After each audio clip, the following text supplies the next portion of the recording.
This is MSisChronic. I have our latest guest, Ben Parker, who has got a huge event coming up in July. You start? Starting on July 27th, Yeah. And so that certainly spiked my interest to want to know more about the man. Obviously, multiple sclerosis plays a common part in both our lives, and Ben has graciously agreed to join us and any listeners out there to share a bit of his story, which will ebb and flow. Like I say, it will come and go. So, if it's okay with you, Ben, would you mind just sharing a little bit about who you are, maybe where you are in the world, and then we can maybe talk about where MS began to feature in your life? Yeah. Well, I'm 49 now. It's my birthday the other day. Yeah, so I'm 49. I live in Essex. I sound very Essex-like, and I'm originally from Liverpool, so you would never ever know that talking to me, but only because Liverpool won the title, people start to hear about it. And as well as I'm a red through and through, so I'm making my plans to go up and on May the 25th, I think. Just for the May Day Monday, I think, isn't it? Yeah. Yeah. It's going That'll be some day. That'll be some weekend, because people will be going up for the weekend. Yes, that's exactly it. So I was a dropout at school. I'll be honest, I was a dropout at school. Hated school, hated everything about it, and just bummed about through life. And I fell into bus driving, and I loved it. I love driving buses. It's one of those things where you drive your bus. I used to take cakes. I don't know what the bus drivers are like where you are, but they're miserable sods everywhere, and it's very difficult to get a smile out of them. I used to take cakes. I used to take treats on the bus. I was a nice bus driver. I'd drop the old ladies off close to their house if they wanted. Not the young people. They got the walk because they hadn't deserved it just yet. Yeah, they had the undertake.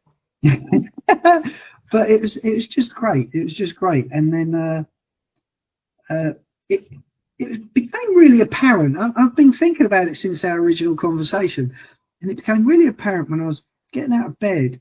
And I just kept falling back into bed in the morning. My balance would go, and I'd be like, that's really weird. That's really weird. And then I'd get up and carry on. And then I was walking down the yard, and a colleague of mine, he said, he was Polish, so he'd go, Benush. And I'd be, what is it? I can't let you drive in that state. And I'm like, what state? He's like, you've had a drink. I'm like, no, I ain't. I don't even drink.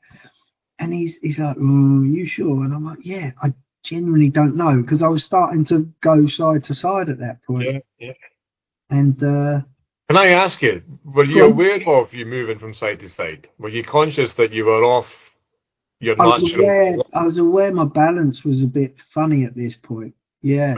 But I didn't know what it was. I wasn't sure, because it was just balance issues. And I'm just going to interject, because this makes me laugh. When I first met my better half, I actually said to her, I hadn't told her I had MS, and I was like, my balance is a bit off at the moment. And she laughs, because she's like, yeah, Ben, it's been going on for about 10 years, that balance. I keep saying my balance is a bit off at the moment. She's like, it's always been off, Ben. And it's like, yeah. That was my excuse. I just constantly say, I'm a bit funny on my balance at the moment. Sorry, I interjected that, but I just realised I wasn't sure what was going on, and then it come to a Christmas time, and I blurred double vision. I couldn't feel my hands properly. I couldn't feel my feet, and I'm driving a bus. And I'm driving a bus. You're just lifting the voices, isn't you? So picture the scene. You got a bloke with one eye shut, his head leaning back, squinting to try and figure out what's in front of him. He can't feel the money. His feet on the pedals ain't good, and he's driving the most precious cargo around. And I realised I couldn't do that anymore. I stopped after that shift. I got off the bus, and I've never driven a bus since. I'm trying to. So when that's happening, because you probably still feel you're in control, Yeah. but the body's reacting in a way which actually you don't have any control over at times, and it's that unexpected. Oh, and this is the thing that's really, because I'm quite you forgive me if I can't think of words. I'm really terrible with plucking them out of my head. Happened, I think, throughout this for both of us. I'm quite a stubborn soul, and Right. if I want something to happen, it's going to happen. And Yeah.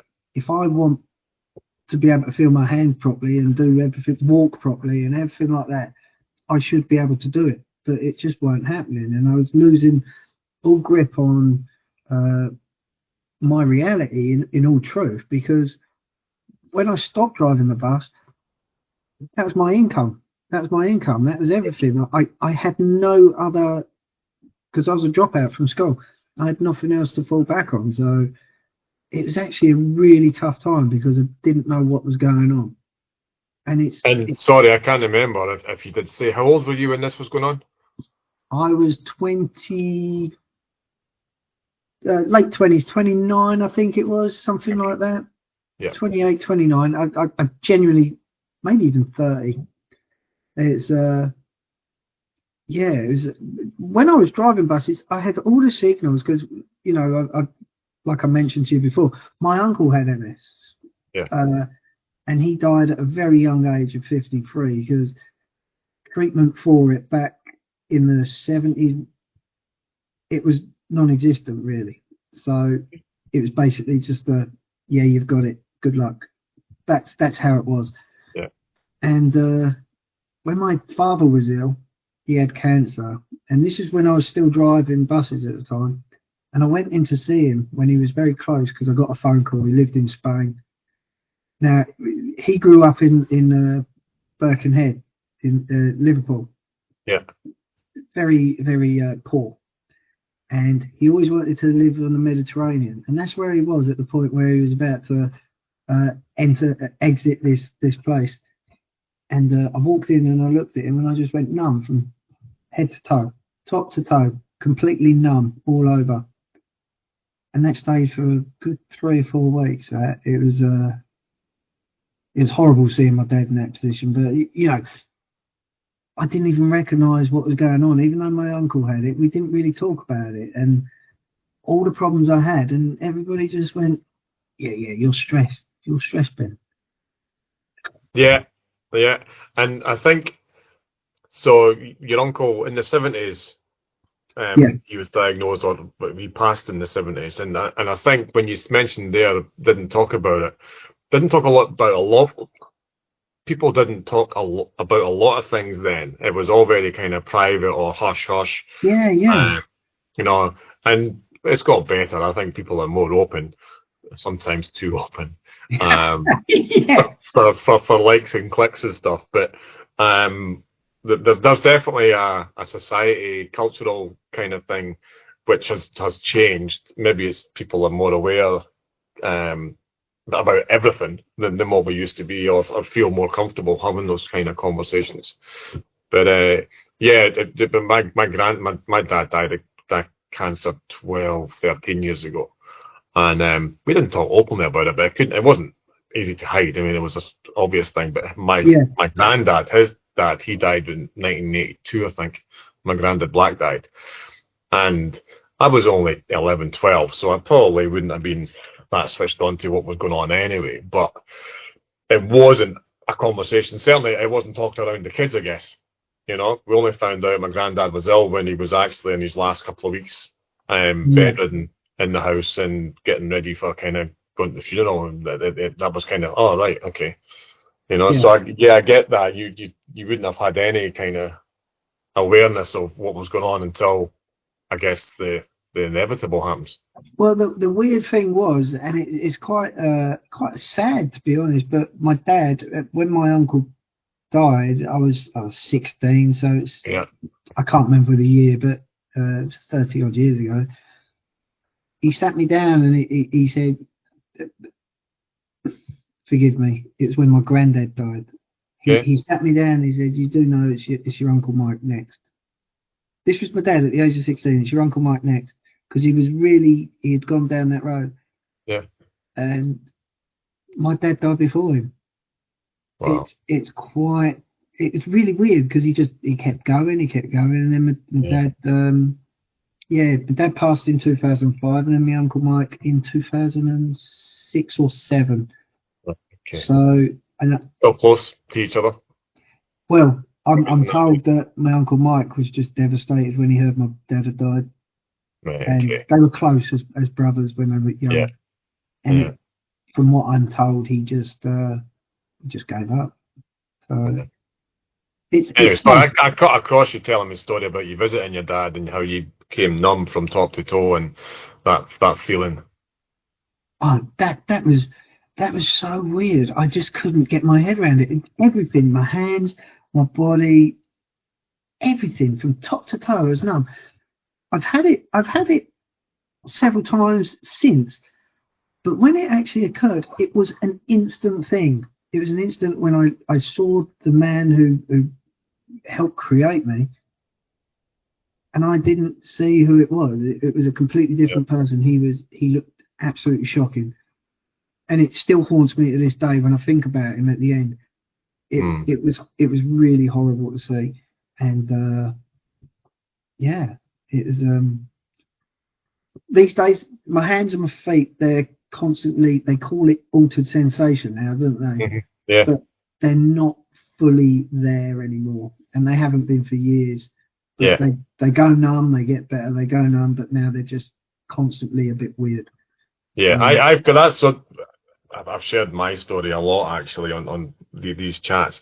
It started here, again, for people that can't see, on my left hand side of my hand where my pinky finger and was that the index finger, the wedding finger, that was numb.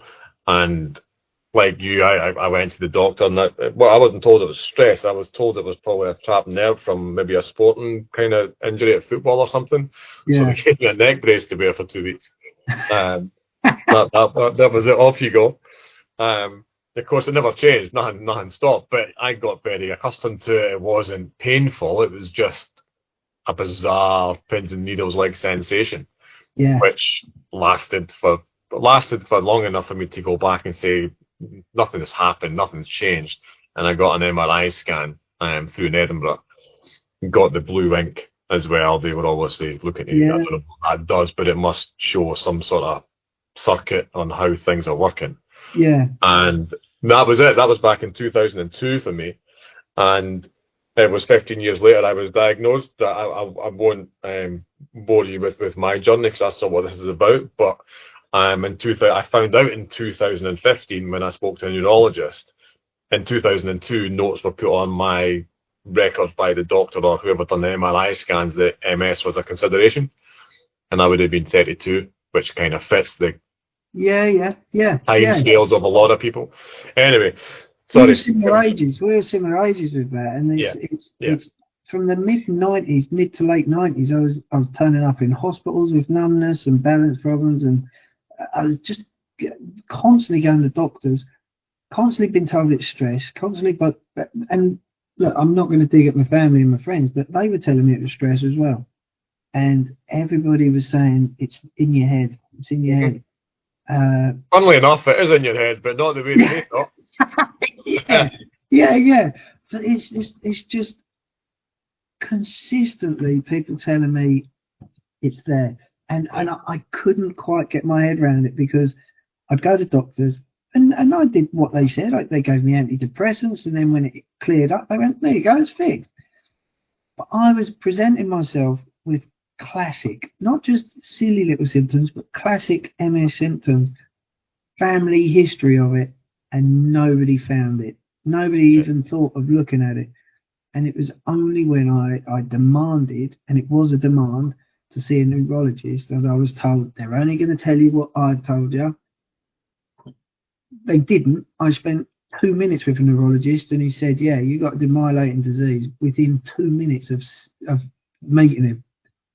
And I was going to ask you, you were making me think. At what point did you begin to at least have an idea that it might be multiple sclerosis?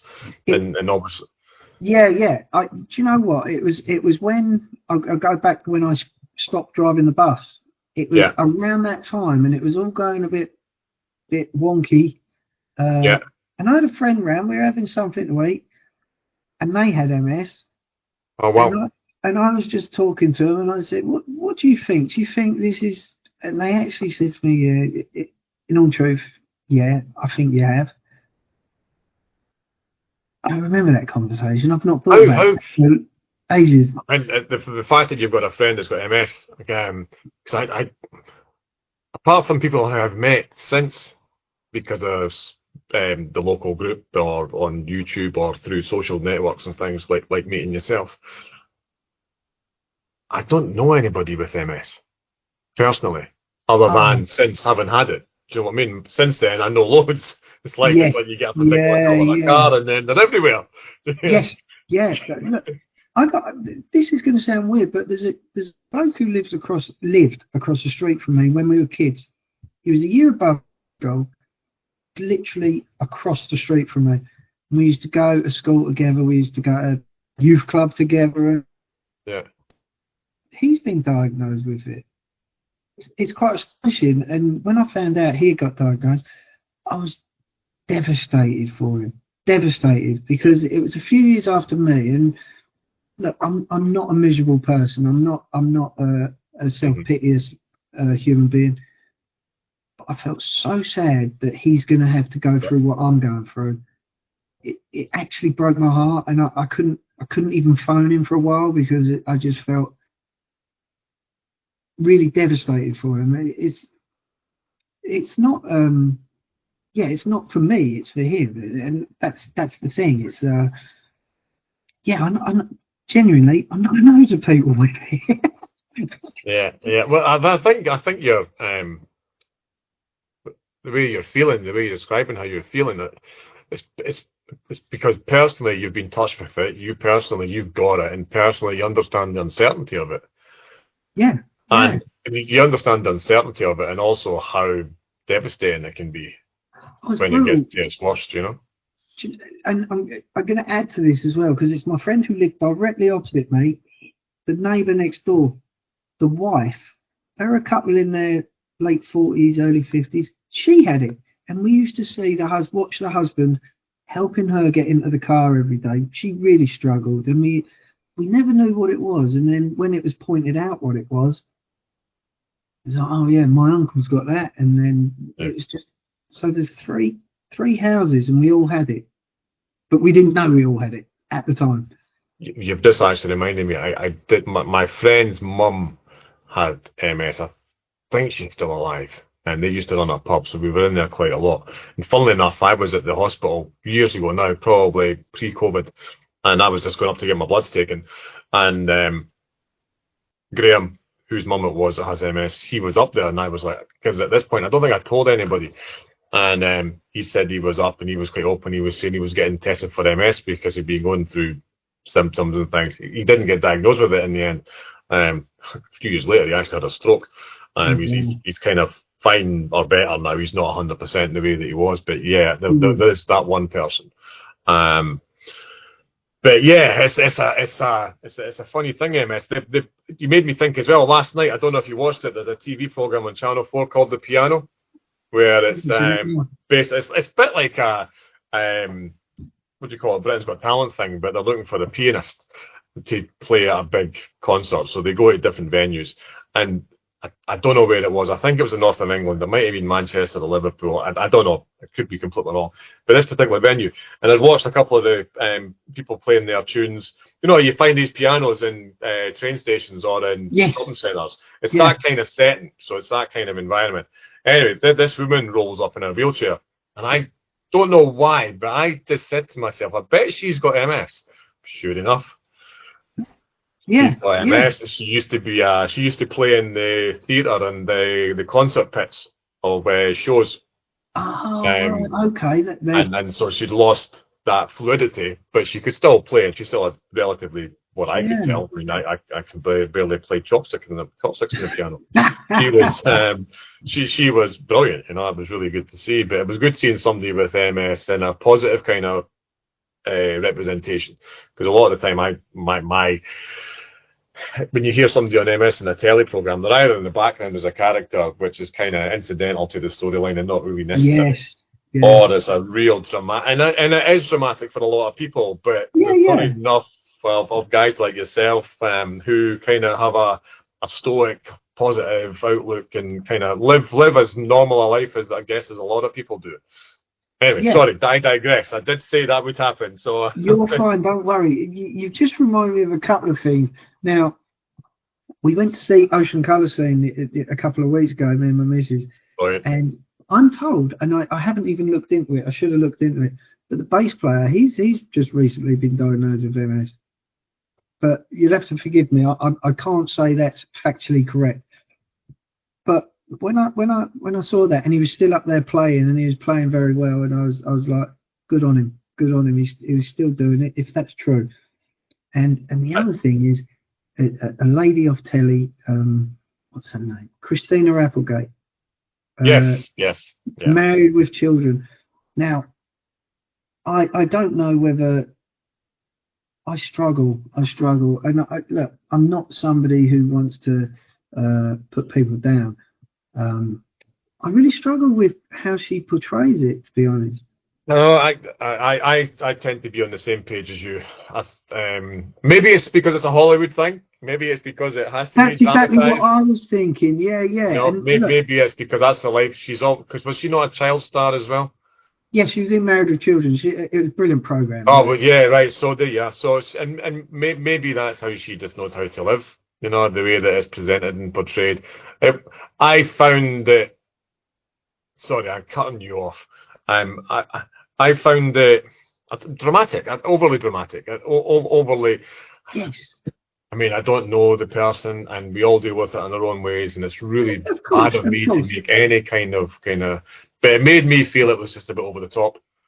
Yeah, and I'm with you on that. And look, I say it to my missus, and I say it to very few people, because I'm not, like I say, it's not for me to put people down. And you said it.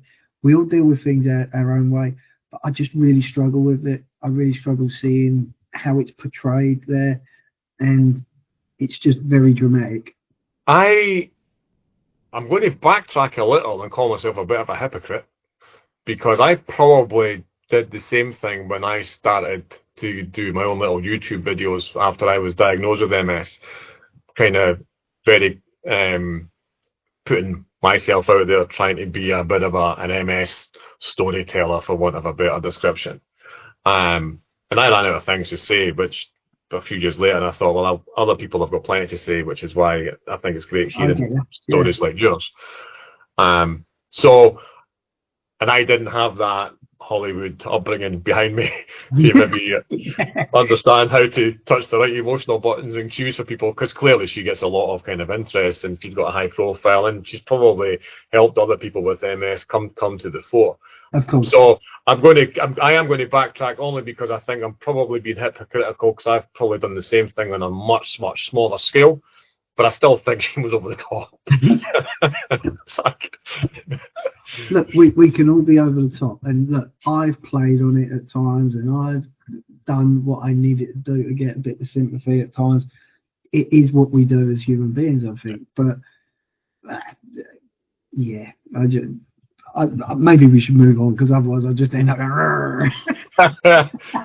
Well, actually, you mentioned something there about... symptoms and things like that. The one thing which I find I try to do is that if I get a niggle or an ache or something, I'll more than often than not put it down to I'm 55 very soon. Old age brings its own set of friends. Yeah. You know, and I don't automatically default to it being an MS thing. Is that something that you find yourself doing, or right? Where do you find yourself? I've been diagnosed since 2008. I think I said it was 2008. It's been quite a while, and I'm still waiting for that phone call from the hospital to say, "Oh, we've made a terrible mistake. You've just got a really bad cold." Because I've lived in denial so much, and when I get new symptoms, I don't even even after a bit of time, I don't put it down to this. It's very difficult to explain, but I don't put it down to anything. It happens. I struggle with it for a few days, weeks, months, and then it just becomes a part of me, and then I move on, or I try to think of the words, but it just happens, and I don't put it down to anything. I'm not oh, this is down to MS, this is the next thing. It's just, oh, I can't cough properly. Oh, I'm struggling to cough properly at the moment. Well, hopefully it'll be okay. And then I'll get a cold. That's why I love getting colds, because I can cough properly. Good. It really goes, and it's like a nice proper cough. So whenever I get a cold, it might knock the socks off me, but I can cough properly, so I'm happy. So it's like, it's one of those things. It's everything that's happened. It's just happened naturally, I suppose, and I don't try and put a tag on it. I don't try and put anything on it. Do you think it's because you've got MS, you've been given the diagnosis, and unless something really significant happens, which maybe changes how you walk or your ability to get out of bed, or because of the scale of those things that you're describing, stopping you in your day-to-day. Yeah. Is that possibly behind the acceptance or not allowing it to beat you down in terms emotionally? Because I think emotionally MS has got a lot to answer for. Very much so. I have it all the time where I just want to cry. Okay, I got no reason for it, but I just feel an emotional state. I say it to my partner, I just want to cry. She goes, well, go on then. But I can't. I was brought up by a very closed father. My mother's side of the family, very open, very emotional, but my dad's side, very no. And that's the way it was in the late 70s, early 80s. You just kept it to yourself. And that stuck with me. So I really struggle with it. But as you were talking, it's really weird, because I was just thinking, I'm not going to be at that point where I can't get out of bed. I've got that mindset. It will happen. It probably will happen at some point. But I've got that mindset where it's like, not today. Not today. I got up today. I went to work. I did a full day's work. I come home. I'm talking to you. I'm going to do some more work when we've finished. And I'm okay with that. And I'll go to bed quite late. I'll be tired, but I don't care, because tomorrow's another day. I'll get up. I'll do it all until I can't. It is really that simple for me. I genuinely try and keep it all very simple. Do my best. And look, I'm not saying I'm the most important person in this house, but I provide for my family as well as my partner provides for us. So it's a team thing. So Two things you said there, which really quite powerful. Not today. I love that. I just that mindset's like a mantra, isn't it? It's just like not today. Yes. And then I'll do it all until I can. Again, I love that. I kind of feel that sometimes. That's why I run. I run because I can. But I kind of run because I can, comma. Yes, I'm with you. One day I might not be able to, and I've got friends who can't because I'm not here. You know, they're sadly passed for other reasons, and the family member, blah blah blah. And I'm really conscious also of your time. And please don't stress. Honestly. Okay. Can I just take you back a little then? Go on. Just to when you said you met your neurologist and they talked about the fact, no, you've definitely got demyelination going on. Did you get any other tests before a final diagnosis was given formally? I had an MRI scan and of my spine. I had the full works. Head and spine column.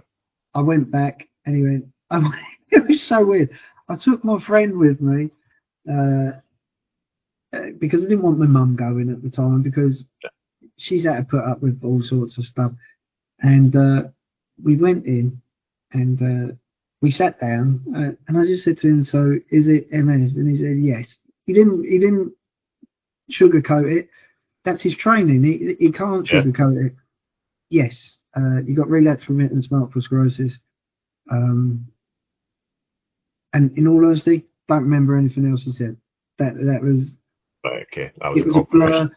We come out of there whenever we come out, and I just kept saying to my friend, "Did he say yes?" He said yes. I've got it, didn't he?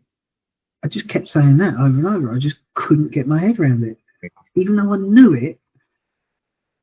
I didn't really want to accept it, and that's Yeah. where all the denial about everything started. To be honest Yeah. with you, Yeah. I still live in denial around it, and even when I'm in my wheelchair, I keep forgetting that I'm in my wheelchair and I've got a serious chronic illness, and I still Is think it denial? Is it denial or is it acceptance? I don't know. Right, if we just go back a couple of years, I was walking without a stick and Yeah. I was bouncing off walls. I was in a college where I was working at the time. I could hear people going, "He's drunk again. He's drunk again." Because I was literally bouncing off the walls to get along. I was falling over all the time. And all I needed was that balance thing. And I Yeah. refused to carry a stick with me because this is going to say, look, I'll be honest, I thought I was too cool for a Yeah. stick. And this was like 3 years ago. I had a stick, but I hated using it. Yeah. And because if I went out with my partner, I'd hold her hand. If I went anywhere else, I'd just make sure I was near by something to hold on to. So, yeah, thinking I was too cool. It's like when I was smoking. I thought I looked cool smoking. Yeah. I thought I was too cool for a stick, but it's not actually that cool falling over all the time No. and tripping over. But I think it's partly denial, partly acceptance. I don't know, to be honest. It's once I got the stick, and then it very quickly became the wheelchair because the stick had passed its point of helping, to be It's used, honest. yeah.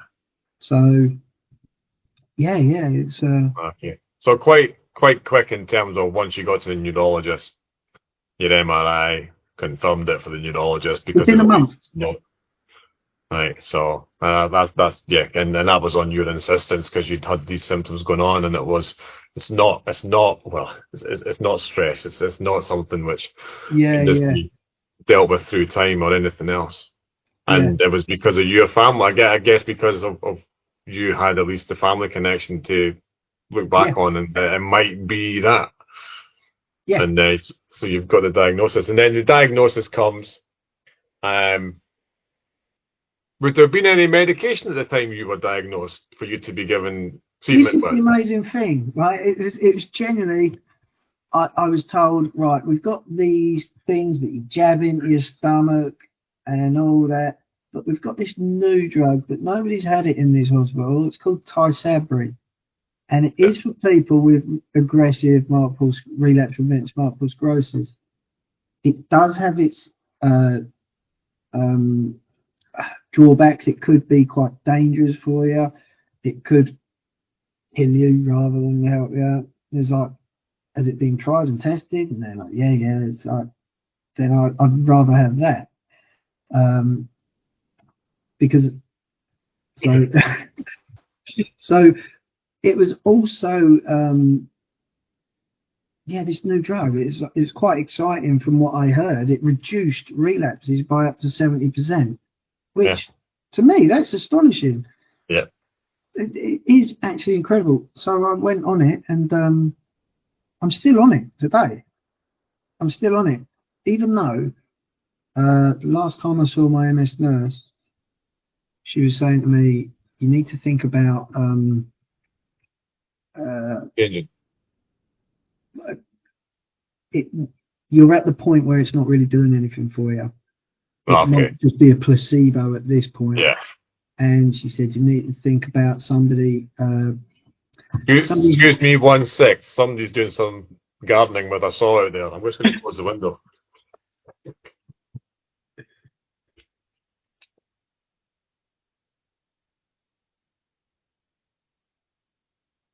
It's my neighbour putting up a gazebo.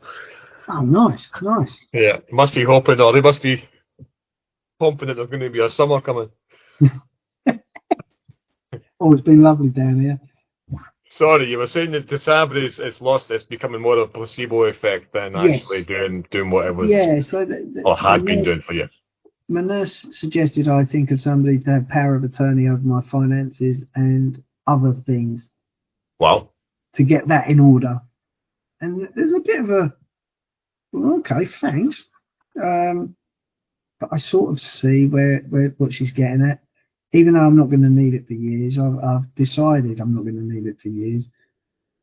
But it was still a bit of an eye-opener, and it's still a bit, what does she know about where I'm going at this point?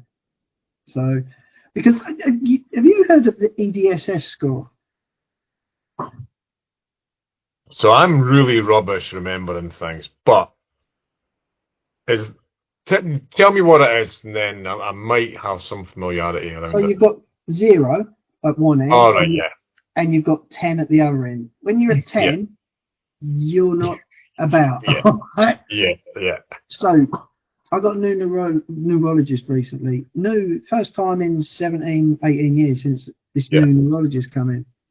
And very flippantly, he said across the room, oh, EDSS score 6.5. And then they carried on talking, and I'm like, I know what an EDSS is. I'm going to look that up. So I looked it up. I'm such an idiot. You never Google things with this. Never, ever, ever. You're a fool if you do. Take it from me. But I looked it up, and it said I've got about 13 years left. Jesus. And I was like, how can he just say that across the room like that? I did say when I went back, I said, can you tell him to be a bit careful with things like that, please? Because I got very upset when I looked that up. I went to work and I was just crying all day, to be honest with you. Unless I was teaching. I was told go home. Yeah. No. I'll just sit home and just feel sorry for myself. I'll stay at work. I'll do my teaching. It takes my mind off things. I'll be okay. But yeah, I was really, really put out by that. And so for him to say that, for my nurse to say about power of attorney, it's just like, it's a lack of subtlety. I know. Lack of just human connection. And I know they're under pressure, time constraints. It's very functional what they have to do, and I guess they want to make sure they don't give you the wrong impression. Yeah, I get but it. sometimes they can give you the wrong impression because they just give you the black and white statements of that's from a medical term of what the situation is. This is it. And I've had the same nurse since I was diagnosed as well. So it's not like we don't know each other. I've seen her regularly over the years. I'm very fortunate. There's so many people who don't get to see MS teams or staff very often. I see them whenever I want, to be honest. If I if I have a other problem, I'll just get in touch with him. I don't even go to the doctor anymore. I get in touch with them. I say, this is happening, that's happening. What should I do? And they'll just say, phone your doctor and tell them you need this. That's what I do. And they sort it out. So it saves all that hassle. So I'm very close with my MS specialist team. But every now and then they do drop a clanger, I feel. But even though I still got a lot of respect and time for them, we do have that issue of desensitization on their part. So I should really take it with a pinch of salt when they're a bit like that. But there we go. Yeah, but it's difficult to do that when it's personal because it's about you, isn't it? This is my life, and it's absolutely. Yeah. And have you had a chance to consider what your options are if you do come off the Sabri? Well, they've told me my options are 0 and nothing. Right. Okay. Is that right? She said to me, look, when we'll be thinking of weaning you off it, extending the time between sessions, infusions, and then we get to a point and we think there's nothing bad's happening. We'll take you off it, and that's when I said, what would I have after that then? She said, well, you're too far gone for this and that's secondary progressive stuff. I even found out I was secondary progressive by reading my hospital notes. Jesus. While I was having an infusion. And I didn't know what it was. I burst into tears once. I thought, that's my life over. I didn't realise. Do you know what I mean? Because when I've stayed away from looking up anything about it. So when I saw that, it was a complete shock. I wasn't even told. It was just put Have you had any MRI scans in recent times? I'll be honest, I don't like MRI machines, so I got to a point, I went, why am I putting myself through this every year? Dodging it. I'm like, look, I'm ill, I'm going to get worse. Let's leave it at that, shall we? And all right, fair enough. Like, okay. Well, to be honest, you're right. It is because all they can do is So I had an MRI scan last year, September, October time, and they confirmed there was no change and no additional lesions, but what they couldn't tell me if there was any more damage. Do you know what I mean? Yeah. Because who knows? Because the damage that's been done is still there. It's whether or not that is simmering behind the scenes. But this is it, right? You and I both know, right? You know your body brilliantly, right? Yeah. You know when there's any little thing that's going wrong. I know when there's something only slightly out with me. I know when it's happening. Yeah. We don't need a scan to say it's getting worse. No, it's true. Do you know what I mean? And I understand that a lots of people it's helpful, it's beneficial, blah blah blah. But for me, I'm very keeping it simple. Just keep going day by day, and if it's gonna go worse, it's gonna go worse. Yeah, you're actually right. I hadn't thought about it like in that way before. The scan actually doesn't change whatever has gone on, or if it's the same as what it was before the scan. Yeah. Yeah, no, that's actually quite illuminating for me. Yeah, I'm going to think on that. Right. I would like I'd like others to hear the story. Obviously, you were a bus driver, and throughout this, they'll also have heard you talking about how you're now a teacher, right? Yeah. And that hasn't just happened. So share that story. How on earth did you go from doing the buses, having the AMS journey at the same time when you're on the buses, and now you're a maths teacher at high school? Is that right? Yeah. Secondary education. Yeah. It is a weird story, but in primary school, I was very good at maths. I was very good. I completed everything there was, and the teacher used to have to give me extra stuff. Yeah. I completed all the workbooks, all the worksheets, everything. I was well ahead of everyone until I decided to give up at school. And I remember the day when Mrs. Marzek, she made me kneel down on one of those, those prickly mats when you wipe your feet on. She made me kneel on that with my trousers rolled up over my knees for about 25 minutes because I'd been naughty. I do know I have been naughty. But it really hurt. And I just thought, I'm not doing this anymore. I remember that I was about 9 years old. It's terrible, isn't it? But so the whole reason of me being a teacher, I don't know how it happened, but I was with a friend, and she phoned me up. Actually, I wasn't with her. She phoned me up, and she asked me some help with a GCSE question. So I helped her out because I wasn't working at that time, and I was just trying to figure out what I could do. And I helped her, and she said, "You should be a teacher." And when you have them light bulb moments, it's like, yeah, I should.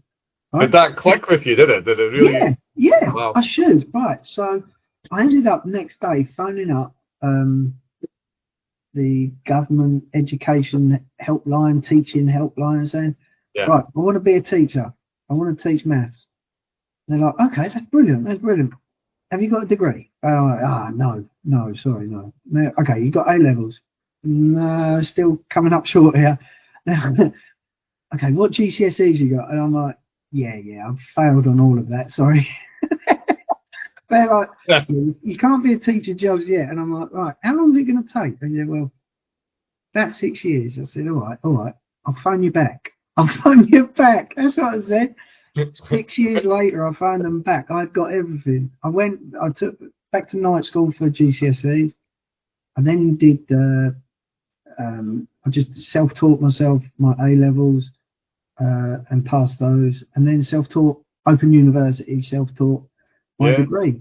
And I that's found brilliant. that when I got my degree through, so I got my degree. I got everything. I can be a teacher now. And they're like, this is ridiculously brilliant. And I'd been helping a friend. He was going into schools. He's a author, comedian, that sort of thing. And he'd been going into His name, schools. if you don't mind, what's his name?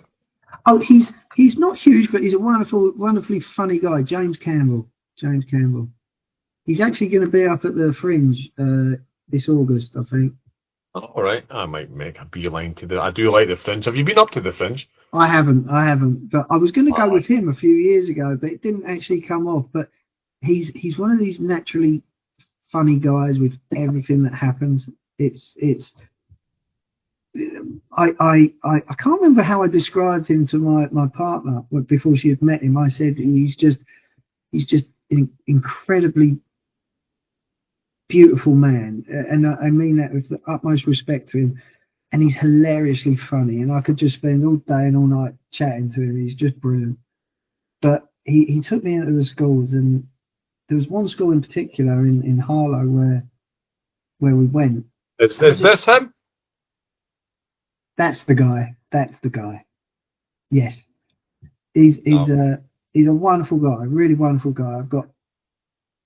We've both been through tough times, and we've both slept on each other's sofas at times. So Uh, he's doing comedy for kids. yes, Redux. right. It's comedy for kids, but please take into account I Oh, can watch his show over and over, and I'll know the jokes, and I'll still laugh. There you go. Yes, very funny guy. Very funny guy. I'll go and see him. I do love the Fringe, yeah. Yeah. Yeah. He's a And I really love good. kids comedy. There's so much hidden humour in there that adults are bound to, Oh, and you know what there's I mean? lots of it. It's hidden. You know what he's saying. Yeah. He's got a few books out called Boy Face. Now, in one of the books, he sent me a copy of his original draft, and it is Boyface had a pet sausage that he liked to play with. Right? I'm not saying anything, right? He got told to take that out, right? But Oh, keep it in. it was it made me laugh so much, and it was he's just a very funny guy. But we had gone into this school.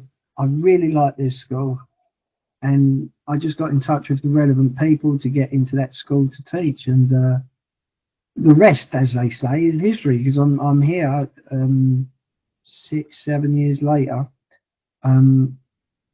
teaching. I'm not in that school anymore, but I'm in a different school. I've just started a new job, and it started very well. I think it's a brilliant story. I think it's a brilliant story for lots of reasons. And I guess the obvious question is, do you think through your life, if MS hadn't been a part of it, which made a significant detour in that path, that you'd be doing what you're doing now? And it's a really difficult question to answer with any kind of clarity, because it's a kind of which path do you take, and you'd never know what the other path would have led to because you didn't take it. But Very true. Very true. Look, there's my purpose. I genuinely believe my purpose is to help people, and I don't mean it to make myself sound like I'm an amazing guy. I'm not an amazing guy. I'm just an everyday bloke. That's me. But I have this empathy with people. I'm able to. I don't know. People have always said to me, I bring out the worst in them in a good way, and I'm a troublemaker in a good way, and it's. I just want to make people happy. Genuinely, that is where I am, and where I am today is I want to help young people to have a good life. That's it. And if by them having a good life, they might not even remember me, but oh no, they will. I think they will for all the right reasons. I'm sure. I think they will. You remember what was the teacher's name? I couldn't remember. I can't remember. They put you on the rough mat. What was her name? Oh, Mrs. Marzek. Marzek, Mrs. Marzek. So you remember her perhaps for the wrong reasons, but I bet there's one or two teachers that you can remember because they just, you remember it being a better class, a good class, whatever it was. Do you know what? You're spot on. There was a lady called Mrs. Oliver. Mrs. Oliver. Yeah. She was my head of house. Head of year throughout my secondary school, and she was an art teacher, and she got me. I was quote marked tough kid in school. Okay. Yeah. I was a troublemaker, and I was always a troublemaker, and it's because I didn't know how to relay my emotions and deal with growing up. I really struggled. There was lots of, my nan lived with us and she had cancer, and I was watching her go downhill. My mum and dad were constantly arguing. There was 4 kids in a house with no money. No money at all. We had nothing.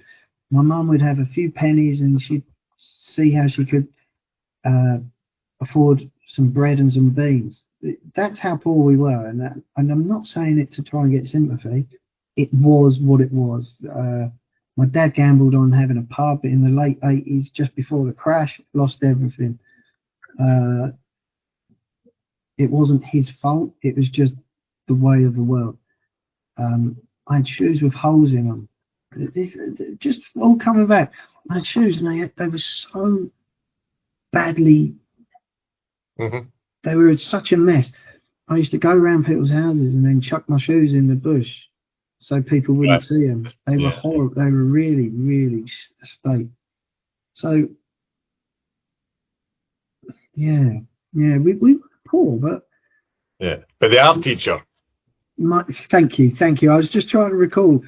Mrs. Oliver, she was a wonderful, wonderful human being. I've tried to find her, but nobody's guided me down her way. So... I went to her one day and she said, "Ben, what are you doing here?" And I said, because I was just walking about during lessons, and she's like, "Ben, you need to go back to your lessons." And I just burst into tears. And then what happened was there was this group of kids come around the corner, and she knew that I was a tough kid in school, so she turned me and her and then just started telling me off. Right? And then when these kids had gone, I was like, "Why'd you do that?" She said, "Ben, I understand who you are in this school." That's it. Yeah. What a beautiful woman. And I'd sit in the art rooms with her because nobody else wanted me, and I'd sit with her and she'd just let me just sit and do nothing and just talk to her all day long, every day. Brilliant. That's a really, really, again, teachers, I tip my hat off, but that's an example of the stuff people don't see about teachers. Yeah, and I love her a bit, and I just love her to...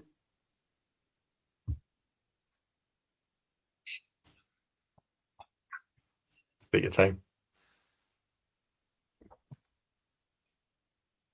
She's one of them people you want to know you're doing okay. Yeah. Well, hopefully she'll find out, and hopefully she's still around so she can find out. I think that's brilliant, because that came from me saying, I believe you'll be remembered as a teacher. And I was actually, as you were expressing your thoughts and telling the story there, the question that came to my mind was, do you do public speaking to groups of young people or anything like that? Do you know what? It's very weird you say that, to be totally honest with you. It's something I've wanted to start doing. I want to start doing something like that. I don't like the phrase inspirational speaker, but if you get me, how many times have you been told you're inspirational just because you got an illness? It's like, come on, give us a break. Just well, fighter. Yeah. Oh, you're a warrior. No, I'm not. I'm just a bloke. Give me a break. But it does give people confidence if they can see those. I guess for people newly diagnosed with MS would be the best example, isn't it? Oh, look, Sorry, on you go. Sorry to interrupt you, but I had a message on TikTok only a couple of days ago from somebody who saw some of the stuff I've put on there, and they just said, I've just recently been diagnosed and I'm scared and I'm this, but I've seen your videos and I just wanted to, what can you help me? And I'm like, because they're going to see their MS nurse today, I think it was. So I just said, look, every emotion you're feeling is right. Don't deny anything you're thinking. Don't deny anything you're feeling. Don't deny your fear. It's okay. Just write down every question you have and take it with you. That's all I can give you. Mm-hmm. But if you want to talk, just give me a shout. That's it. And look, if people are going to get in touch and ask me things like that, I'm always happy to help. I just want to help people. If I was just going to say, yeah, talk to somebody else, please, that's really sad. I can't do that. So, yeah, I have thought about it. It's just about putting something together in my spare time so I can actually put that into practice. Because, look, you know, I know I'm not going to be able to teach for the rest of my life. So it'd be good to be able to do something else for a time just to try and help people move through. Well, I'd come and watch you.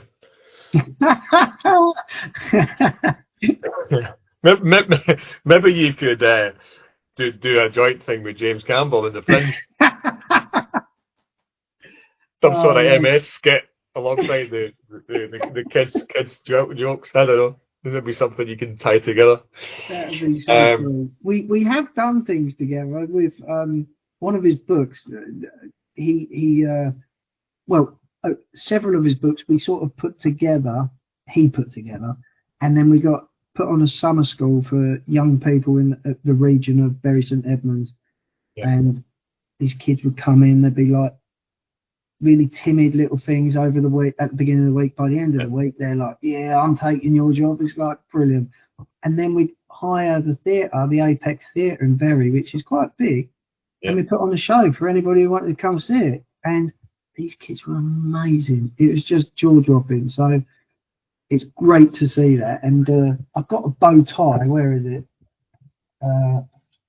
There. One of the kids, he bought me that. Oh, look at that. He bought me this tartan bow tie. Yeah.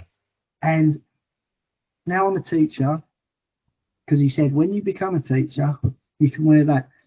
I wear many bow ties now, many bow ties.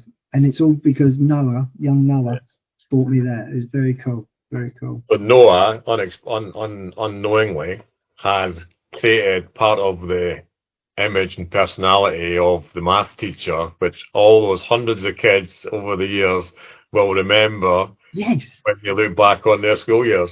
Yeah, and I saw his mum only a few months ago, and I said, I do wear that bow tie. You can tell him I love it. Yes, it is my thing, bow tie. That's superb. I love that. I love the connections and the unexpected consequences, positive consequences, which kind of nobody knows is going to happen. Exactly. But it's just the trajectory of that story, the arc, is that what they call it? That's it, the arc. Yes. The arc of the story, whatever it is. That's lovely. That's lovely. And a lot of what you were talking about there, Ben, was, and you mentioned it, is that you want to help people. Yeah. That's kind of how you see yourself and what you want to do and everything else. And it's a nice way, I think, to link to the big event you've got coming up in July. But it's not the first big event you've done. You did, and you're embarking on training for this event in July. But I'm right, you did the Brighton Marathon, is that right? Yeah, I did the Brighton Marathon 3 weeks ago. I did a marathon yesterday, not the marathon. I did one yesterday, and I got blisters on my hands from it. Okay. But the idea is that is that part of your training? It is just I just apply. I just pay for it and turn up and do it, and it's amazing. I don't know the running community, which I'm not really a part of because I push. That's what I do. But I turn up. The one yesterday, when I turned up, they just looked at me and they went, "Are you sure? Are you sure?" They're like, "You do know it's really hilly," and I'm like, "Yeah, that's why I'm here." Now, So I don't know if yesterday you're using the same chair you're going to be using when you, Yes, yes. right. So just describe that, because I think the London Marathon, these guys and girls are in ultralight carbon fiber, Oh, lightweight yeah. materials, right? Pneumatic tires, I don't know what the tires are made out of, balance and everything. What kind of thing are you going to be? Well, the marathon you've done, and this, we've not talked what the route is yet, but what is it you're going to be using? Right, just an everyday wheelchair, just an everyday wheelchair. Right, so the chair I started with, and look, I'll go back to how it started. Is my partner and I were in Paris, and there I was again, walking about, holding on to her hand, and I just couldn't do it. I couldn't. We were walking up to Arc de Triomphe, and it was just it was so difficult. And I said to her, think I think I need a wheelchair. And she looked at me and went, yeah. Yeah. So, okay. So it was we went back to the hotel and borrowed their horrible wheelchair that helped for the day. But it was just, it was like a shopping trolley. It went to the side. It was just a nightmare. And I don't know how she did it, but Louise pushed me around Paris for a day. Yeah. She got a necklace out of it for a hard graft, and I was very grateful, and I am grateful to this day for her. And when I got home, I got in touch. Oh, this was another thing. I got in touch with my MS specialist and said, I think I need a wheelchair. They said, right, we'll write to your doctors, and then something will happen. They wrote to my doctors. Next thing I know, my doctor phoned, said, can we ask you a few questions? I did it. A week or so later, the local place got in touch and said, right, you need a wheelchair, we'll come and measure you up. It was a bit of a blur, and by Christmas, so we went in August, and it was Christmas, just 2 days after Christmas, 27th of December, I got the wheelchair. So it was the end of August, so 4 months. It was quite a turnaround of how it happened. And I got in that chair, and I felt really self-conscious at work. The kids were brilliant, absolutely brilliant. The staff were brilliant. Everybody was really quite accepting, I suppose, more than I was, to be honest with you. And one of my colleagues went, after a few months, do you fancy coming to the park run with me? I'm like, are you sure? Yeah, somebody else in a wheelchair goes. I said, why not? He did say to me, he's got new trainers as well. I don't know why he needs Great, look the part. So I said, all right. And I said, yeah. And I ended up going. It took me, Louise come with me. It took me just under an hour and 20 minutes to do 5 kilometres. I stopped about 4 times. It killed me. But it felt good. It felt really good. So I went back again, and then I went back again, and I just kept going back. Because once I get my teeth into something, I think, well, I can improve this. And the times kept coming down, and I've got it down to 37 minutes now. 37, that's my personal best. And it's a hilly course where I go. Mm-hmm. Yeah. It's not flat, it's a hilly course. So then somebody said, do you fancy doing the, what was it, the Vitality? You can't see it, but I've got all my medals up on the wall behind the computer. The Vitality in London, 10 kilometres. So I went, yeah, okay, I'll do that. So I went and did it. Loved it. Then I did a Cambridge 10 kilometre run, push, sorry. That was amazing. And I thought, well, this ain't enough. I need to do a half. Okay. But before that, sorry, I've missed the most important thing out, was when I decided to cross the country. And I was going to do it in my everyday chair. The stuff they have on the Olympics and all that, the Paralympics. It's absolutely astonishing, their kit. I've never pushed one of them, but they're quite incredible. But my chair, it's an NHS chair. The one I take to work is an NHS wheelchair. I thought it might be in here, but it's not. it's a decent chair. There's nothing wrong with it. It Yeah. pushes, and I've got some nice pushes out of it. But then I was talking to the guy at the local mobility shop. He was a Paralympian, Okay. wheelchair Paralympian, and he just, when I told him what I was doing, What's his name? Richard Chiazaro. Ah. He's got a couple of world records, and he's just a downright good guy. And so I keep going there, and I said, yeah, I'm going to cross the country, and he just looked at me and went, are you kidding me? And that, and I'm like, yeah. He goes, he just looked, he shook his head, he went, oh, I don't know. But as we were going, I realised that the work chair and the pushing chair, they're not compatible. Okay. When I get a flat tire, I can't go to work. When anything happens, I can't do certain things. So it stops my life if I'm going out for a push.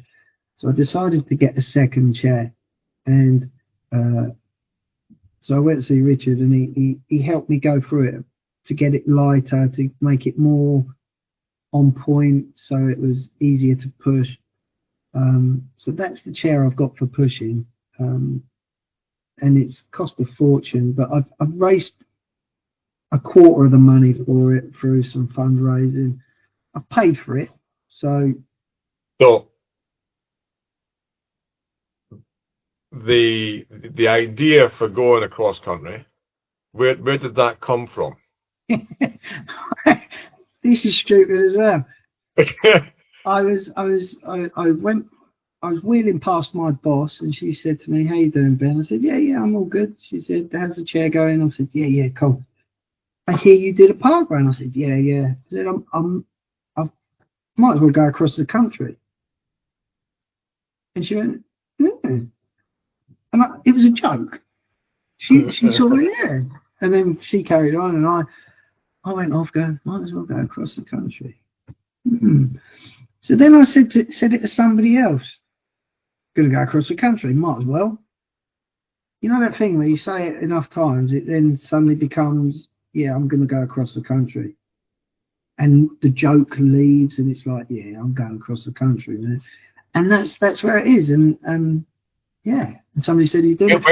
Roughly, when did the idea start? When did that conversation, I have a joke, how many months ago? It was probably August or September 2024, so it was last year, August or September. Right, okay, so only a few months back, right, okay. So you've given yourself less than 12 months to get ready. Well, again, Richard said to me, you're trying to do in 1 year what people are doing, it's taken them 10 years to do, and that's how to push a chair properly, how to do this, how to train. And I'm like, yeah.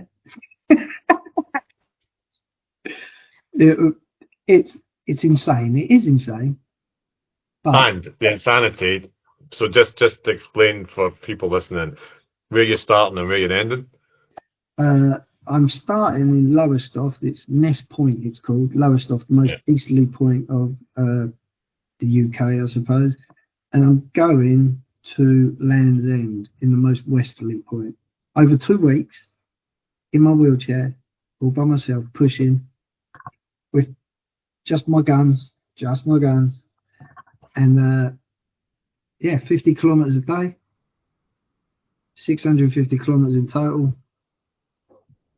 Lunatic. And just so self-supportive, or are you going to have people meeting you at your end of day points? The things evolved over the time when I first started the idea, but now it's got to a point where I'm going to have somebody behind me in a car, just so that I'm safe on the road. Yes. Hazard lights on, something in the back explaining what's going on. So hopefully people won't get too angry about it. And when I get to my end point of each day, I then jump in the car. They take me to whichever hotel that we've managed to blag for the night. Okay. And then we go again the next morning. That's brilliant. You're describing it very humbly, very calmly.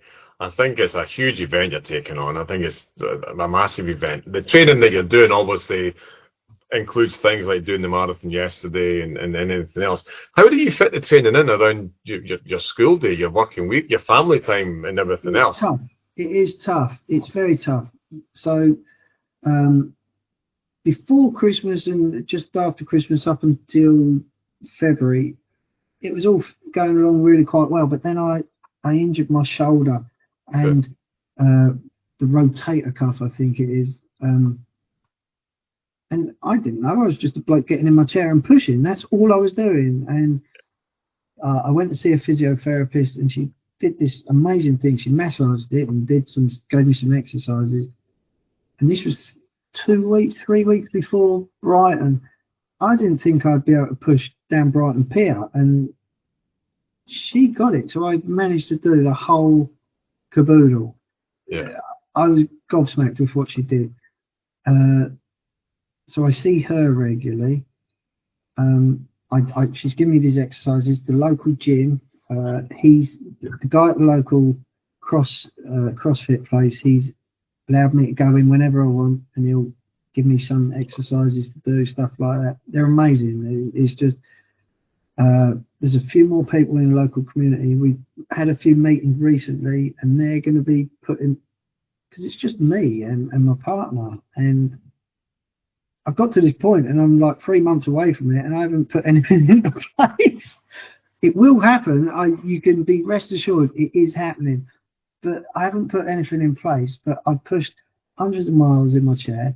I'm getting to the point where it's going to be a marathon every weekend after school, training after school for a couple of hours each evening. It's tough. It's tough. But it's very doable, very doable. And obviously, it's a personal challenge, and as much as anything else, it's going to test you mentally as well as physically hugely over the 2 weeks. But you're doing it for a purpose as much as anything else. So what are you raising the money for? Okay, you know, you say it's a mental challenge as much as anything. When I'm pushing long distance, I go in the zone, and there's something I say to myself over and over. It's a really weird thing. As I'm pushing, I'm saying, I don't want to die. It's a weird thing. I don't want to die. And it's quite an emotional, therapeutic time. But that's what I'm saying to myself. And I'm not ashamed to say it, because I am scared. I am scared where I am in this world at the moment. But if I keep doing the right things and pushing myself to my limits, which is what I'm doing, even past those limits, I suppose, pushing my boundaries, yeah, it keeps me alive. It keeps me going. I think I know what you mean. I think you're giving yourself the best chances by doing all the right things. You know, you're trying to look after yourself physically, mentally, and yeah, I think that's probably where I see it. You're not just sitting down and waiting for things to happen. You're doing stuff because it's going to allow you to do more stuff. Yes, exactly. And look, it's just a pleasure to wake up each day. That's the thing. And we had a conversation recently, and I love life. I love it. It's just a beautiful thing. So why not keep enjoying it? Why not keep enjoying it, finding other crazy things to do and doing my best with it? So I've gone well away from what you asked me. There's two charities. There's Andy's Man Club. It's a male suicide prevention thing. Yeah. I think they're ever so amazing from where they've come from and why they exist. There was a guy whose friend obviously took his own life, which is just heartbreaking. But he set these Andy's Man Club where blokes can go and talk to each other. Yeah. You can't see it because people are talking. Yes, I can. Yeah.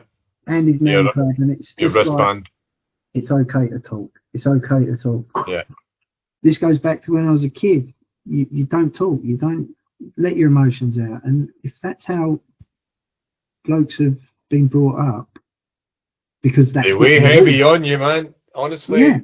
Yeah, emotions that are a heavy bag to carry, and the more you put in, the weight just gets unbearable sometimes. yeah, yeah. So you You've need got to your you've got release. to unload it. Yes, yeah. So I think it's vitally important that message gets out. It's funny though.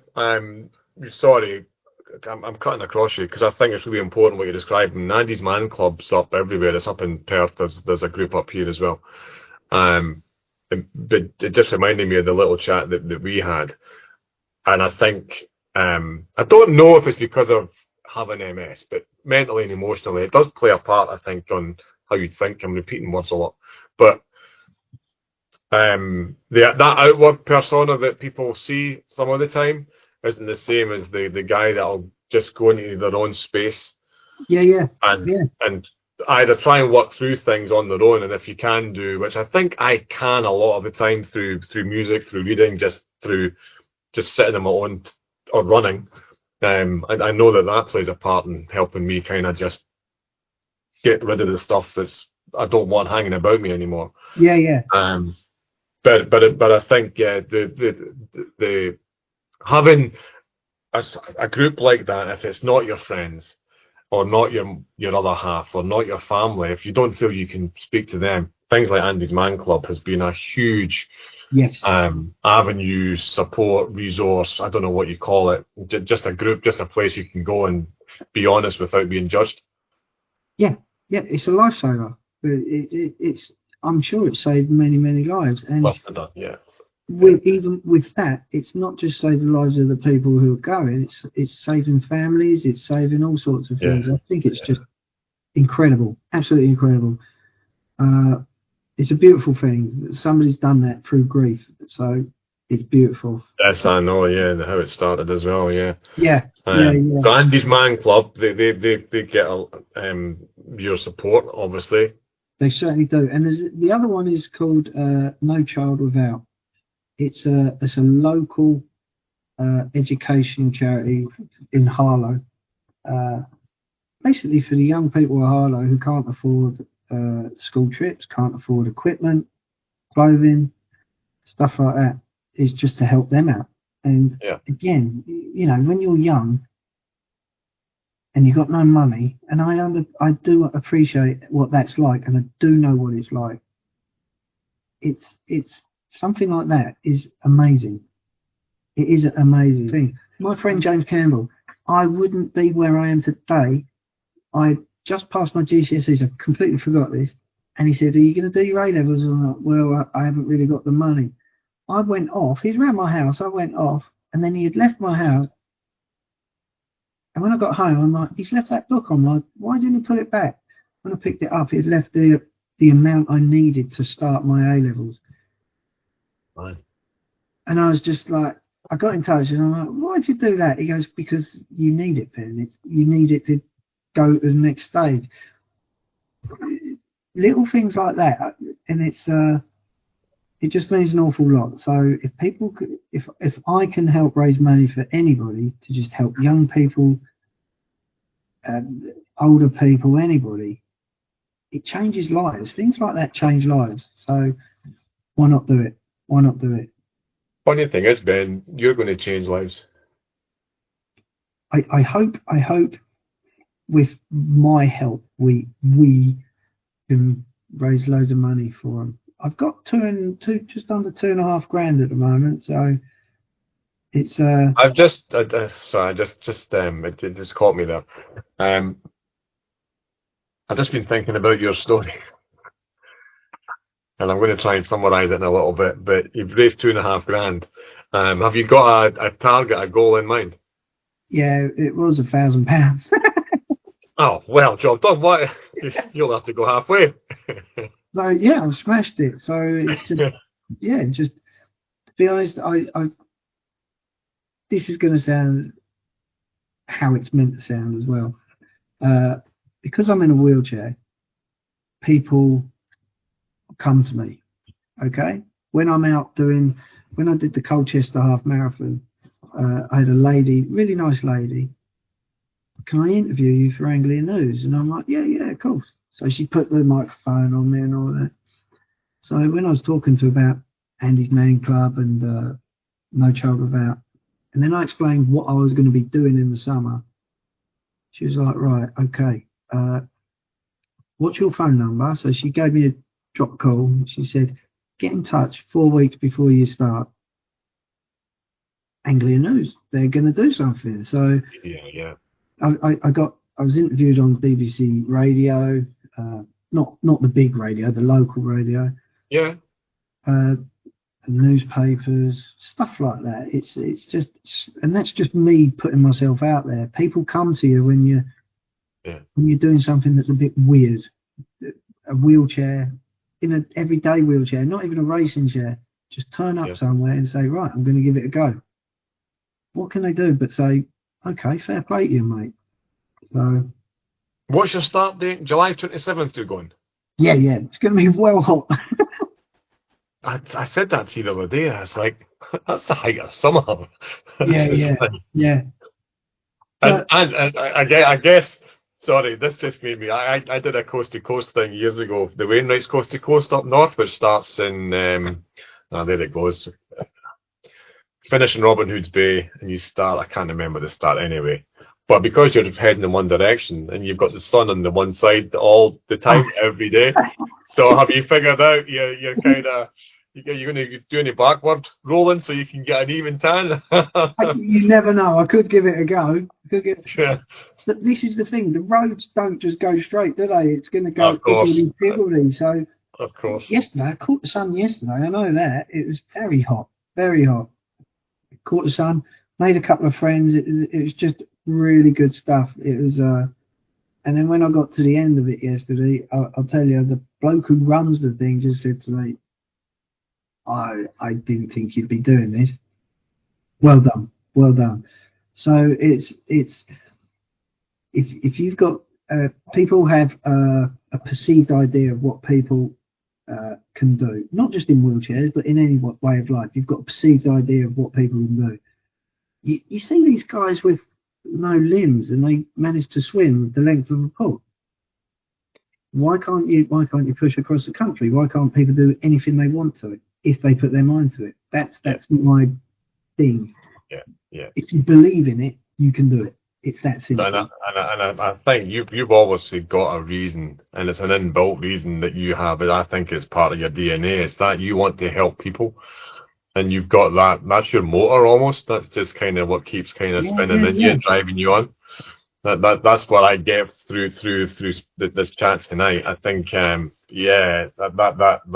for me is absolutely at your core. I was going to I've got it's only of interest to me, perhaps more than anybody else, but that you're going to be doing 50k, 31 miles a day on average, right? So what are you doing to fuel yourself if you're traveling from point A to point B? Are you going to be carrying your food, your drinks on board, or are you going to be stopping at different parts in the co-op as you pass it, or what's your plans? That'd be a good idea. Well, the idea is quite simply, because I'm going to have a car behind me. Of course. They can have whatever supplies I need. It's not going to be so bad because when I'm actually pushing, I'll have my little sweets and whatever to keep me going. 31 to do. I did the marathon yesterday. I did the one in Brighton took me 6 hours 55, and it absolutely killed me. And I thought I've made a terrible mistake.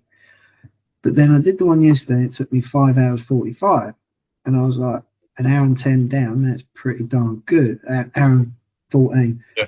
I was quite impressed. I'm doing the Milton Keynes Marathon next week, next Monday, and then back to the one in Bury to do it the week after.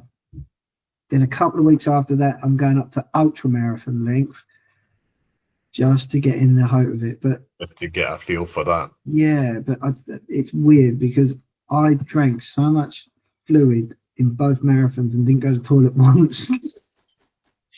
And I'm happy with that because it's horrible trying to go to the toilet when you're in a chair. And it's food is going to be fine. I'm sure I'll stop, and I'll go back to Richard, the Paralympian. He said to me, "Look, you won't need to be stopping to eat anyway when you're doing this." Yeah. He's like, "You won't need to. You just need your get your carbs up, load Carbs. up." So when I finish, Salts, yeah. when I finish, I'll eat my pasta, eat my chicken, eat my veggies, and then go again next day. Get somebody to give your shoulders a massage and your arms. Oh my God, yesterday somebody did give me a massage. Some bloke was there. They were doing massages, so I asked him to jump on and do my shoulders. The one when I did it in Brighton, I couldn't sleep the night after it. I was in so much pain. This is a day later and I feel great. It's like, so we're getting to that point where it's going to be 3 months away. It's going to be all right, I think. I think it's going to be quite cool. Honestly, Ben, I think it's an amazing thing, and I'll obviously be sharing. I take it you're going to be doing some sort of video vlogging, or that'll be getting done by the guys in the car. And is it just Louise in the car, or is what? Sorry, is it just going to be? Is it Louise? Oh no, she'll be at the start and she'll be at the end, but she has to work, so she might not be in the middle. I'm just in the process of got to get a list of who's going to do 1 or 2 days, so they're not just stuck behind me. Yeah. Just watching me go slowly along the road. So just going to get a list of, I don't know, maybe 6 or 7 people, so that it's 1 or 2 days. Then we blag a couple of hotel rooms. They stay, and then when they finish, they go home, and the next person comes along. That sort of thing. This is the thing, right? I know I joke about this with Louise, but that's my end picture. You know, when you picture something happening, the end is getting to the end, and Louise is there. It's just beautiful. I really can't wait for it. I'm so excited. It's like, if I could do it tomorrow, I would. Yeah, well, you said if you think you can do it and you've got that image, that's the image that you've created. That you're doing the work to make it happen. Yeah, exactly. I think it's amazing. Honestly, I'll be sharing it throughout the leading up to and throughout. Not that I've got a huge following as far as this goes, but even if half a dozen people donate to your charity page or even share the videos and the stories and stuff as well. Do you know what?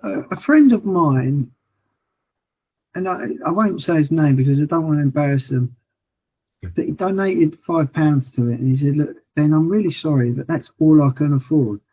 It was like, man, right, and I'm taking a biblical thing here, right? I'm like, if you're a millionaire and you give me £10,000, or if you've got £10 and you give me all of it, who's giving me the most? Yeah. And he's like, "Oh my God, I've never thought of that, man. Thanks." And I'm like, there you go. You've given me all you got. Don't worry about it. That's so cool. Being a maths teacher, how does that work?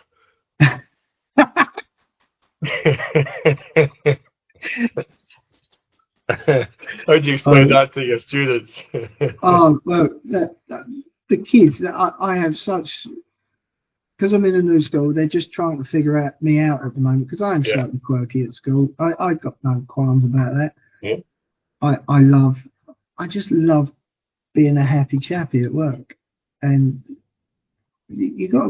I turn up smart, I try and look smart every day, so the kids see somebody can be smart, somebody can be the same every day. And if I'm horrible to them, the next day he's forgotten about it. We move on and all that sort of stuff.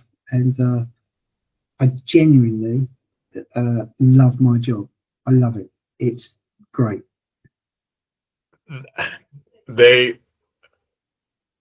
We're coming to the kind of the end of this time with you. I sincerely hope it's not the last time. But when you were describing things earlier, I was saying, trying to summarise just how you are where you are now, and when you think about it. You've absolutely got to do public speaking, but you think about the wee lad growing up in the kind of poverty and hardship that you grew up in, putting your shoes in the bushes because you didn't want to show your pals or your pals' family. Being a bad in at school, not really kind of having that one teacher, that one art teacher, who kind of got you. She knew what you were all about and just gave you that safe space. You've moved on from that. You become the bus driver. Through that, a happy bus driver taking chocolate sweets and just having people looking forward to getting on your bus. I would suspect definitely wait for your bus rather than get the one before it, you know. Then you go through the MS rigmarole, the uncertainty, what's going on. You know your uncle's been through it, and then ultimately you get what you probably expected when you get that neurologist confirming everything with you. Then you decide to become a maths teacher, and now through all the other activities you've done, you're going to be wheeling yourself from one side of the country to the other in the height of bloody summer. Which just adds to the challenge. It's not in May or April when it's actually you won't have. I guess the upside is you'll have long days. No, you'll have plenty of daylight. There you go. That's the upside. That's how you would look at it. I've got plenty of daylight. So I think it's huge. I think it's really important. I think your story is it's beautiful. It's wonderful. It's just I think your pal Richard, and you could certainly have put it in a book or some sort of talk to people to hear about how you just life will throw things at you, and it can either be a knock or you can look at it as just a direction change. You know? Yeah. I think it's. It is all about, life is one of those things. It's you never know what's around the corner, ever.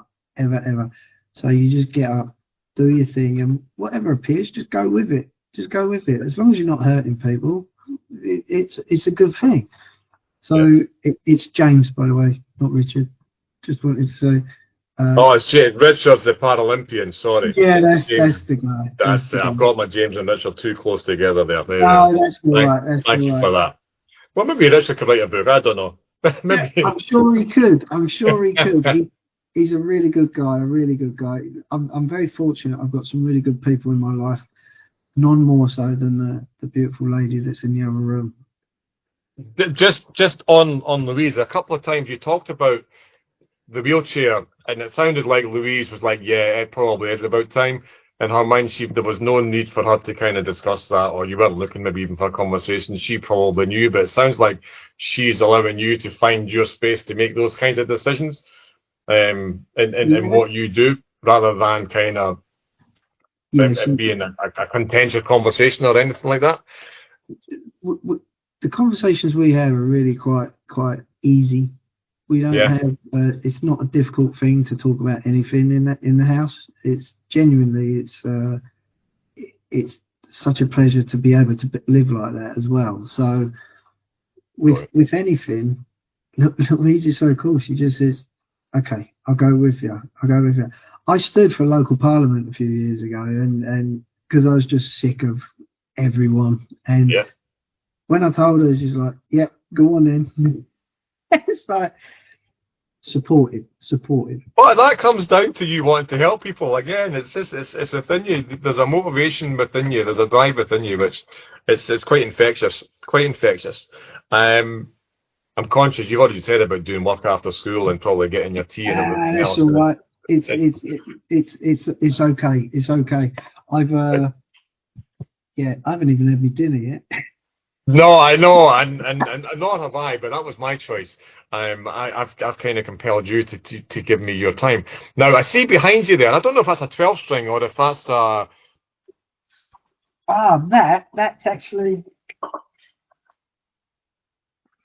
My father, bless his heart, he bought me this many years ago before he passed, and I don't play it. I've got guitars. I've got one up there, and I've got a couple of other places. I won't get rid of this. I don't think.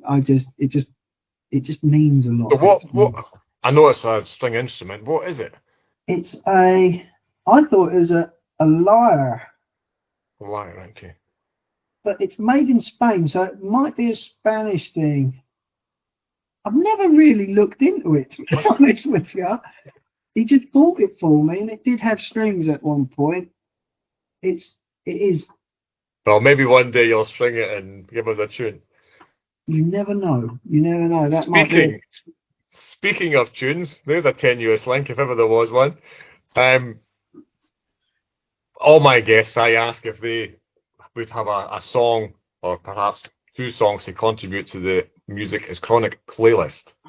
So I wonder if you've had a chance to think about I have. song or songs. I have, and like I said, it's probably going to be two.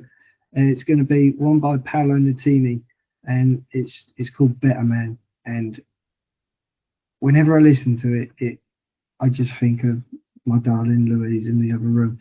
Okay. She does everything to make me want to be better. And the other one is a wonderful human being who wrote "Rocking in the Free World," Neil Young.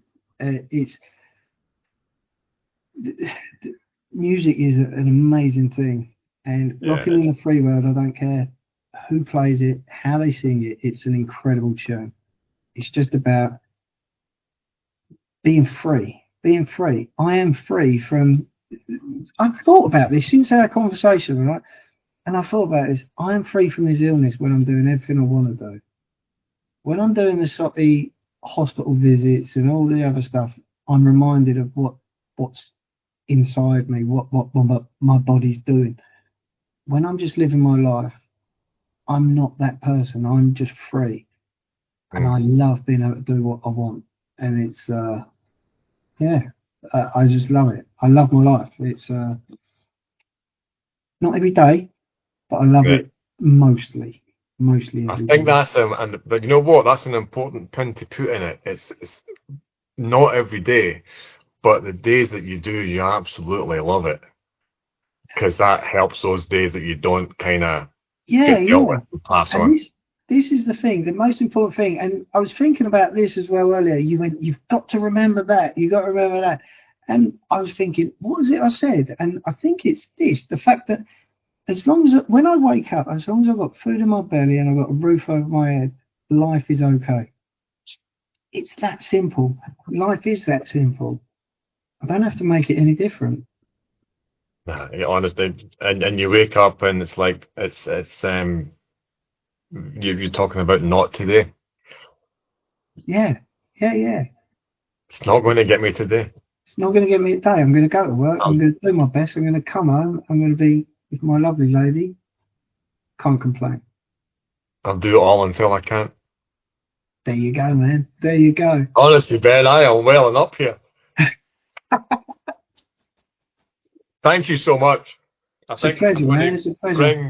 Bring it to a conclusion. That I hope you've enjoyed sharing your time. I've loved hearing it. That was brilliant. I didn't know what the conversation, how it was going to, what directions it was going to go in, but massive. This is why I do this, is to hear stories like you've got. And I wish you all the very best in July in the training and everything leading up to it. And stay injury free, man, because that's obviously key to getting to the start line. Yes, and I'll be shouting loud and proud to everybody that I can about your epic adventure, and just you as a person. Absolutely amazing. I'm glad we've crossed paths. I'm genuinely, it's a two-way thing, man. You're a good guy, and you know what? Ever since we spoke, and you reminded me of somebody, your voice, and I was thinking, who was it? And I got in the car with Louise, and I'm like, I've remembered it. Ken Bruce. You've got the Ken Bruce sound. I'll take that. And he's got I'm not as old as Ken Bruce yet, but I like his sound, so it's a compliment, man. Thank you. I'll say that. It's So if I'm the same handle on Twitter, X, on Instagram and on TikTok. It's the same setup at Wheelie King 2025. So well, I'll share all of your links to your pages and charity pages and everything else as well, and I'll obviously share this with the podcast and outside the podcast as well.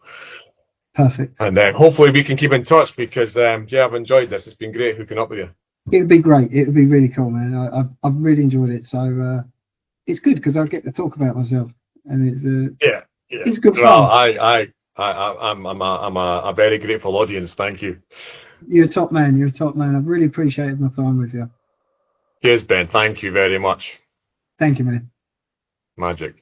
That's it. That's a wrap. That's superb. Listen, I'm going to let you go and get your dinner. I don't know if you've got any school work to do or anything, but I've got it's a new loads school, of so maybe you've got a bit of slack at the minute to break Well, into. no, it's a new school, but we've just got our version of Ofsted goes to the court Ofsted, today, that's it. and we've got to get everything right for tomorrow. So everyone's Okay. panicking, and I'm like, okay, but it'll be all right.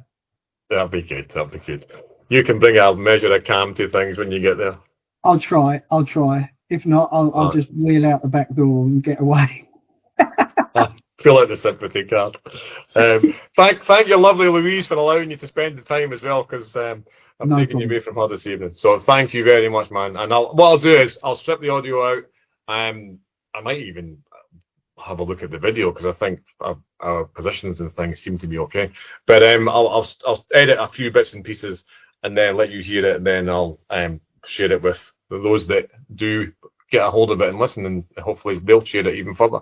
Perfect. And if anyone gets in touch, just send them my way, man. Send them. I will. Ben, thank you again. Absolute pleasure. Have a wonderful Good, man. week, all right, man? Yeah, you too. Take care. Okay. Thanks Happy a lot. wheeling. Cheers. Bye. Bye-bye. Keep on rocking in the free world, man. Yeah, man. All right. Take care. Bye.